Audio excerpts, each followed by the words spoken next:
It's honestly amazing what Apple has done with this program on iPad. Hello everyone, it is an exciting time for all iPad users since Final Cut Pro is finally on iPad. We've been waiting for this for quite a while. We've been asking for it for years, so it's finally here, and I'm gonna go through some of the new features, my overall thoughts for Final Cut Pro on the iPad, and if I think it's kind of like worth it to get if you are an iPad user. This is all coming from someone who is mostly a Final Cut Pro user on the Mac, but I have tried a bunch of editing softwares, and for years I only edited on LumaFusion on the iPad.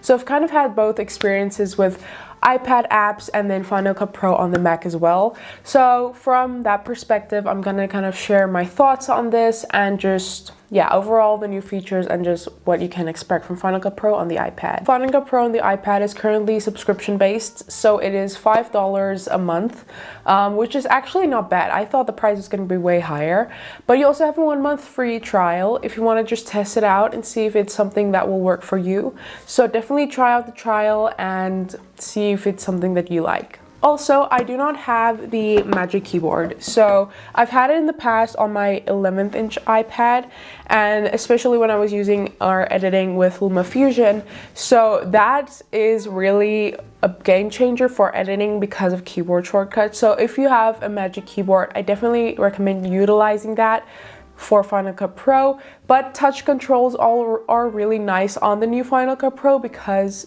it was designed for touch. So yes, if you just have your fingers or your Apple Pencil, that's fine too. Final Cut Pro is supported for all M1 and M2 Macs, so that is really nice. If you have like a M1 iPad Air, this will work as well. I have the M1 iPad Pro. I'm gonna go into Final Cut Pro here, and I actually already have a project going, but I'm actually just gonna quickly go out of here to show you what it looks like when you just enter. So this is your blank canvas where you have your little library of all your projects.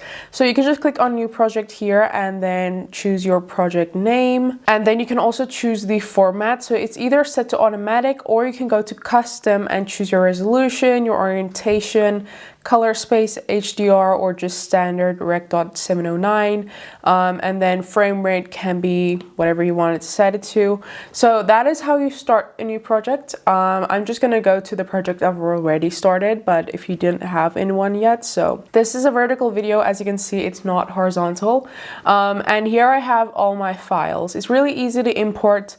You just go here to import here at the top, and then you go to photos or files depending on where it is located. Also, when you are just creating a new project and you click on continue, it will ask you where to import your files from, or you can just start blank as well. So this is the interface that we have. So I'm gonna start by saying right off the bat, if you are coming as a Final Cut Pro user or just like a desktop editor user, please don't go in with that mindset into Final Cut Pro on iPad. I did that last night when I first got my hands on it, and I got a bit frustrated / disappointed, I guess.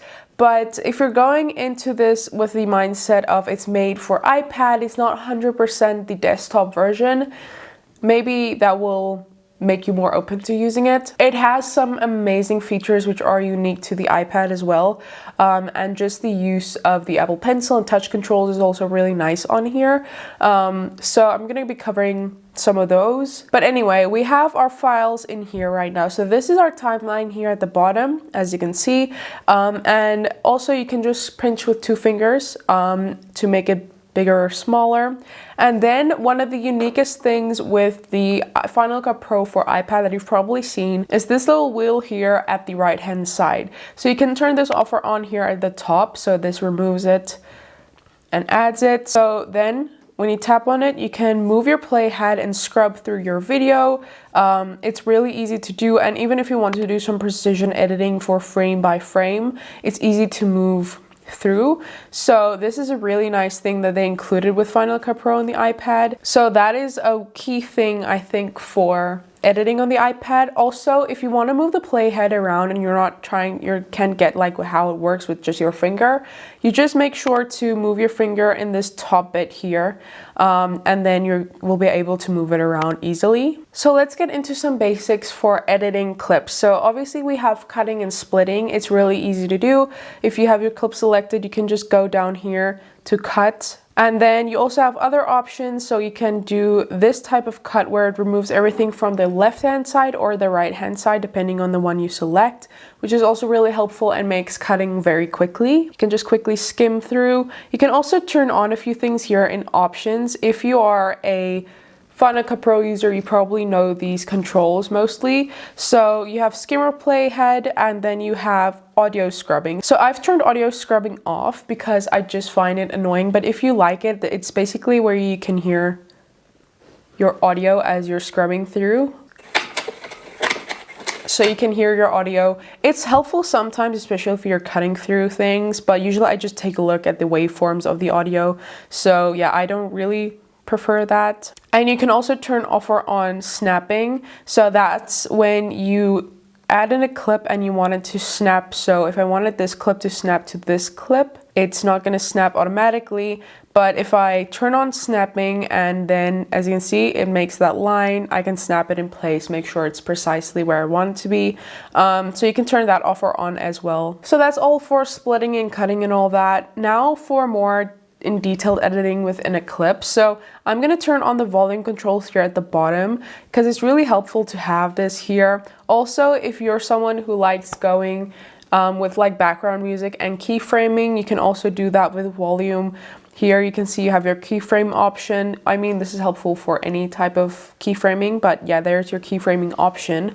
You have animate here as well, which you can go ahead and do. And then you have multicam editing. If you have different multicams filming, you can go ahead and play around with that. But I want to go to inspect here, which is our most traditional sense of editing. So we have here the first section, format. So you have your speed, your opacity of your clip, your blend mode, color conversion, you can choose here, and then rate conversion, you can set that. But this section here, we have transform, which we are very familiar with. Scaling, you can do here, positioning, but you can also just do it on your little thing here with your fingers, just pinch to zoom in and out. I think this is primarily how they want you to kind of use this. It's just easier when you're using touch controls. Then you have rotation here that you can play around with. You can even just like type in the values that you want to. And then you just have crop tools, distort, all that kind of stuff. Then we also have here volume controls. Again, you have fade in and fade out, voice isolation, loudness, and noise removal, which is really nice to have on here. And then lastly here we have video effects, which I haven't added any yet. I will just get into the effects now, but all the effects that you apply to a clip will be here where you can edit it. So we can either just go to effects here at the top, right? So this section here, you see all your effects, transitions, titles, backgrounds, all that kind of stuff. Or you can go to effects here in your inspector, click on the plus button, and then they have some options here, but obviously they don't have all the options right here, but some of the most important options they do have here. But here we have our effects library, and they have a lot of things that you have on Mac on here as well. One that I'm really missing is bad TV. It's one that I use all the time in my editing, so it's very strange that they don't have that one, and they have a few others also missing, but I just realized that one because it's the one I used a lot. But yeah, these are all the effects. Third-party plugins and effects and things are not supported yet. They did on their website show that it's coming soon. I don't know how that's going to work, if you're going to just be able to use the ones that you've bought, or if they're gonna have to be specially made for iPad. I'm interested to see how that works, because that is very crucial to my editing. So not having that on iPad really is a kind of like a deal breaker to me, because I can't go without my effects and my plugin packs and tile packs. So hopefully that will come in the future. Also, one that I'm really missing that is also very strange to me that they didn't include it is a LUT. So being able to add a custom LUT to your videos. So you do have just regular color correcting. So if I go to the inspector to the effect and click on the plus button, you can go to color adjustments here and edit the exposure, saturation, brightness, all that. You can do that all manually, but I know most of us, or a lot of us, let's just say a lot of us, do love using LUTs because it saves so much time. You don't have to do all that much. It's already like just created and you just add it on, which is very strange that they don't have that. So I hope they add that soon.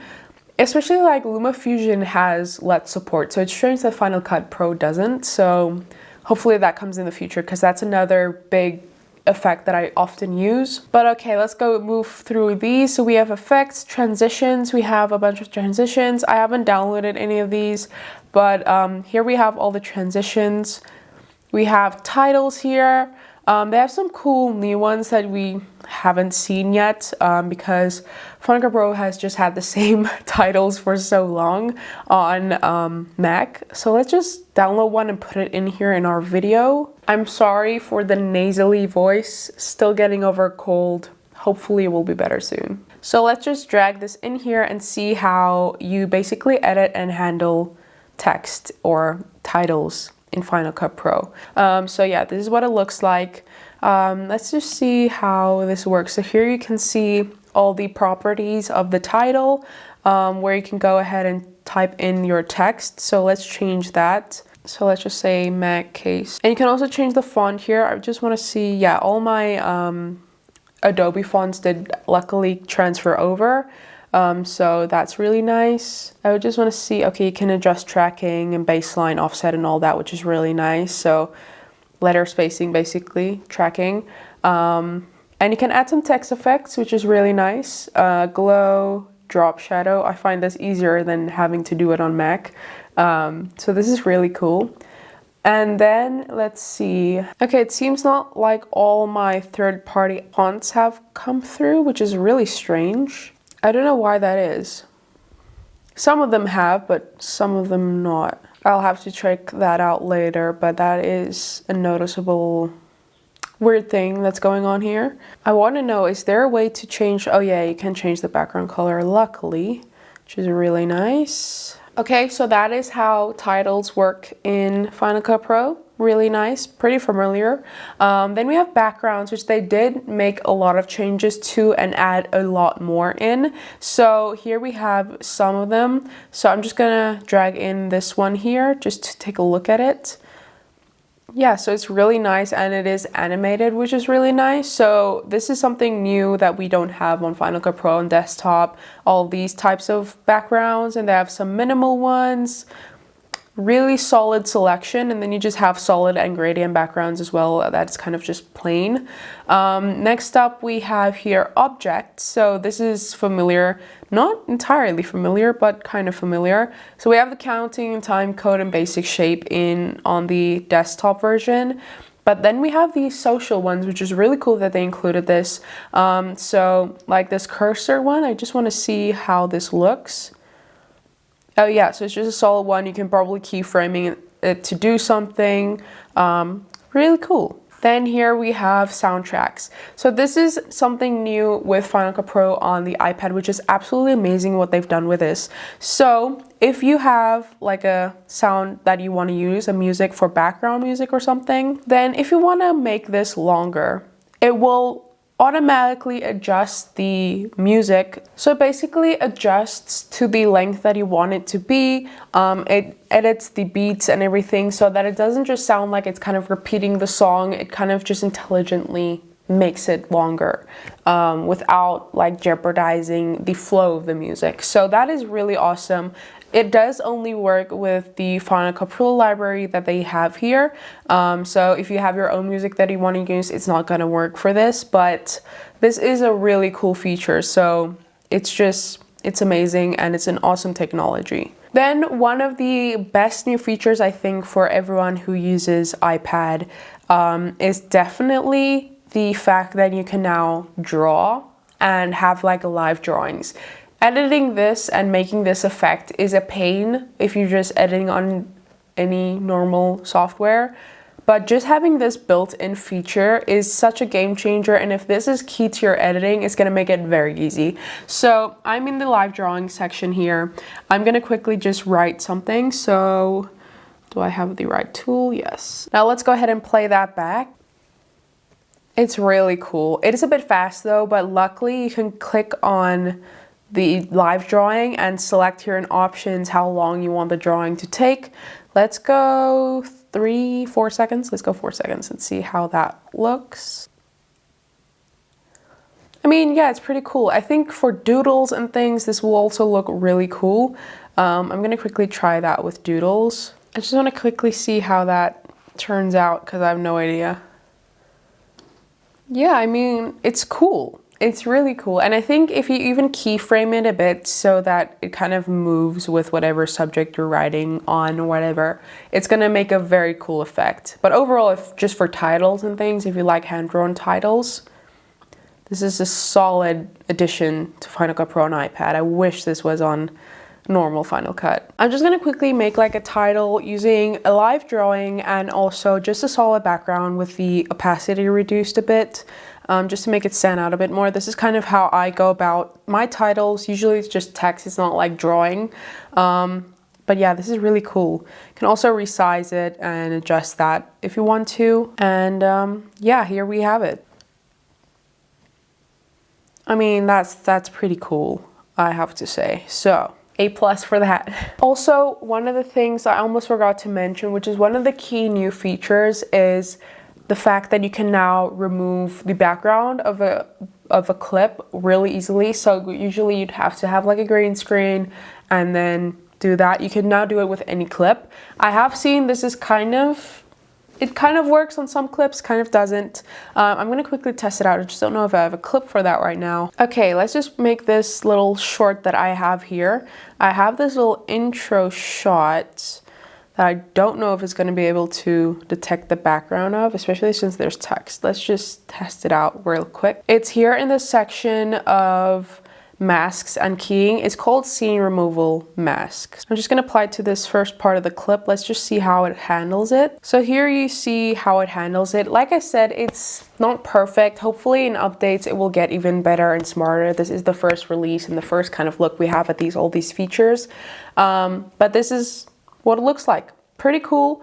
And I think this is really, really nice that you can do all this. I do think you kind of have to have your shot perfect for this though.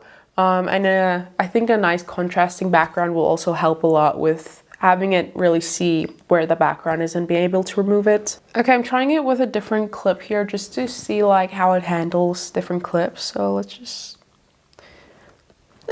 you know, I don't know. Hopefully it has a lot of potential. Hopefully it gets better. Anyway, I think that's all I wanted to cover real quick for you on my first video on Final Cut on the iPad. Let me know if there are any other features you want me to cover. I think this is a really exciting thing. And like I said, if you're someone who's coming from Mac, I don't think this will ever replace Mac on the laptop. Maybe not ever, but like for right now, it's definitely not where the Mac's version is. In terms of like performance and all the features that it has. Also, I forgot to mention, with editing on your iPad, you can start a project on iPad and then transfer it over to Mac, but you can't transfer Mac project over to the iPad or just back to the iPad, because I think just a lot of the features that are on iPad are on Mac, so it can easily transfer over to Mac, but the features that are on Mac aren't all on iPad, so that's why it can't come back. So you can start editing on your iPad and then go over to Mac if you want to. So it does have that option for you. It doesn't have external drive support yet also, so that's kind of a bummer. I know a lot of people rely on working off of external drives. Again, strange because like LumaFusion has this option, so it's possible. I just don't know why they're not making that possible. I do think for any iPad user who wants a good editing program, you will not be disappointed with Final Cut Pro. It has amazing features. It has the capability and the UI of Final Cut Pro, which is really easy to learn, I think, and it's very intuitive and just user-friendly overall. So I think that is a very big win if you are an iPad user. definitely use this if you're looking for a editing program for iPad. I think this will also be very helpful for like short form content editing. Like I showed you, I edited a vertical video on here. It's really easy, and most of the files you'll probably have like on your phone or iPad transferred over. It's really easy to edit that on here as well, short form content. Yeah, this is really cool. Like I said, it won't be replacing my Final Cut Pro editing on my Mac, but it's such a nice thing to have on iPad as well. If you want a really good, trustworthy editor on iPad, this is definitely a good one to use, especially with all the new features like the multicam editing, scene removal, live drawing, all that stuff. It's amazing on here. So definitely try it out and let me know what your thoughts are. Is this something that you were expecting? The features, do you like them? Do you not like them? Just what are your overall thoughts on Final Cut Pro on the Mac? Let me know in the comments down below. Thanks so much for watching. Thanks for joining me, and yeah, I will see you in my next video. Bye.